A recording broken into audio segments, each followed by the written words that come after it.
I do not see that at all. You'll see in just a moment. Let me see.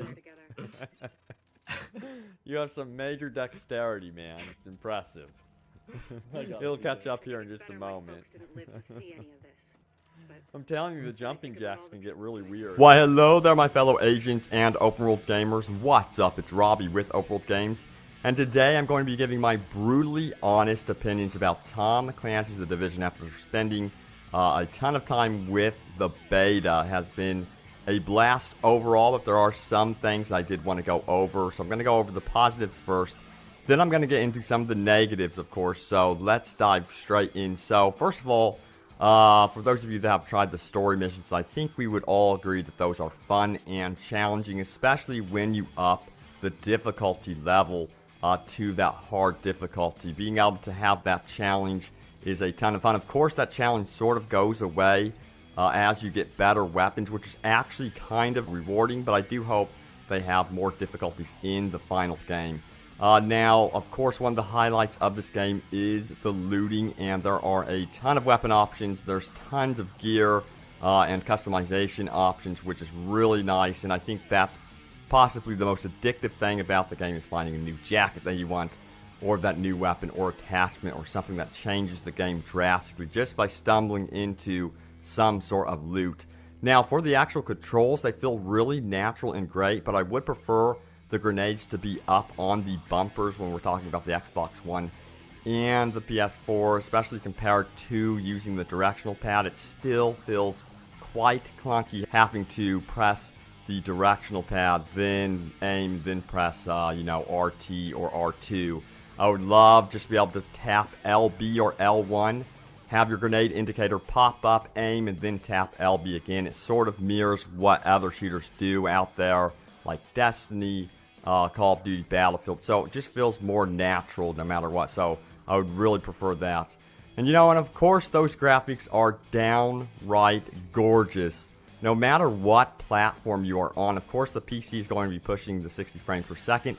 I was really worried about vertical tearing and frame rate drops on the consoles, but it seems to be more limited than I initially thought, because in the alpha it was quite bad actually. So I was like, oh man, this may not be good, but I'm glad I kept my mouth shut, because it's obviously been greatly improved from the alpha, and I'm so pleased with the visuals, especially when that weather rolls in and it starts snowing big time. And I just love the dynamic lighting and how, if you get around a cop car, you can actually see the snowflakes beginning to light up red or blue as it goes around the lights on the police car. It is so freaking cool.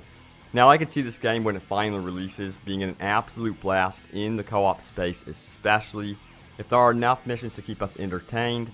As it stands now, the rumor is there's going to be a little over 10 main story missions. That's pretty okay. I do wish there were more. The actual number has not been confirmed, but as long as the game has enough side missions sprinkled throughout your story missions, that's going to be the good news. And it is really going to be important for the game's side activities to have real tangible rewards throughout your experience, because, right now the focus is on the Dark Zone, and this is where a lot of my worry comes in. So yeah, my biggest worry lies within the Dark Zone for several reasons.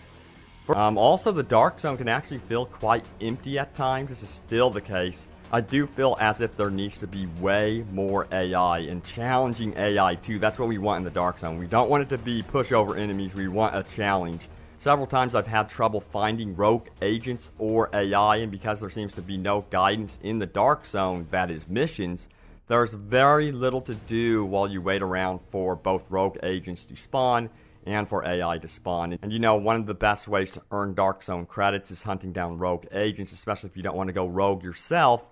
So it's a problem waiting around, hoping, crossing your fingers that someone does go rogue. So that could be a problem. Now, the other problem with the Dark Zone is a new strategy has formed where rogue agents will sit on top of rooftops and snipe or shoot at you. This is really annoying and has continued happening to me several times. So the reason for this, though, is when you go rogue, you get a bounty on your head, and if you survive as a rogue, you collect that bounty. And because of this, players are camping rooftops constantly, going rogue, then just sitting there collecting the bounty. This is kind of frustrating, as it feels like They are not playing the game as it was meant to be designed. That is going around and engaging players instead of just sitting there on rooftops, not really engaging them, just peeking out, shooting someone, going rogue, and then, taking cover.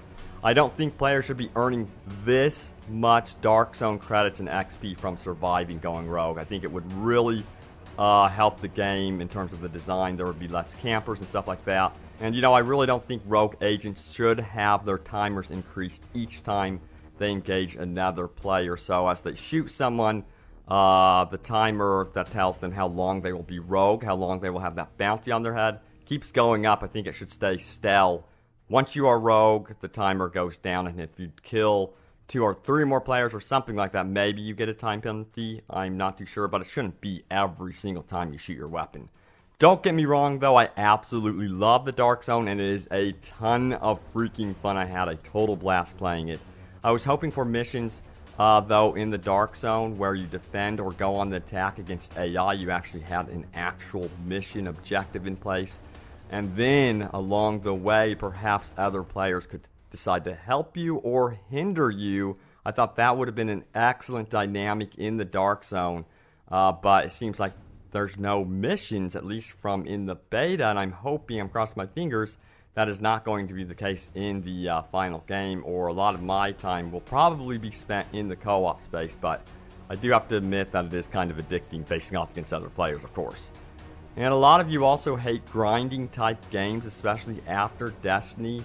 Well, it appears this game is very grindy in many ways, especially from the beta. The only real way to level up your overall rank was to keep replaying the story mission over and over again on the hardest difficulty. This might be fun for some, but it may turn others off. I do really enjoy the story missions, and if there are a ton of them in the final game, there's going to be over 10 of them again.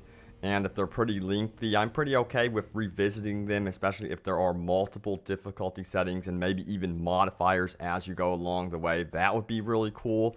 But of course, let's hope we do see side activities and stuff like that that really do encourage you to explore the world and also reward you in meaningful ways along your journey. So hopefully they get that down. I think things will change according to player feedback, and I'm curious to see how the final game actually turns out. But yeah, overall, I've had a total blast with this game. Just exploring the world. I cannot wait for the full map to become available, of course, with the full version. That's going to be a ton of freaking fun. But, I still have some worries about the game, especially just with the Dark Zone. There's so much things about the Dark Zone that I worry about, especially when it comes to how they handle the leveling, how there's no missions currently in the Dark Zone. It's still a ton of fun. There's something absolutely addictive about the game. But guys, thank you for watching. Stay tuned here to Open World Games for more Tom Clancy The Division and Open World Gaming goodness. And I will see you guys back in Mid-Crisis, New York City soon enough. See you guys there. Call the elevator. I'm calling it. It is right. called. You better get in. No. Oh! He almost got his head cut off. You did not make it.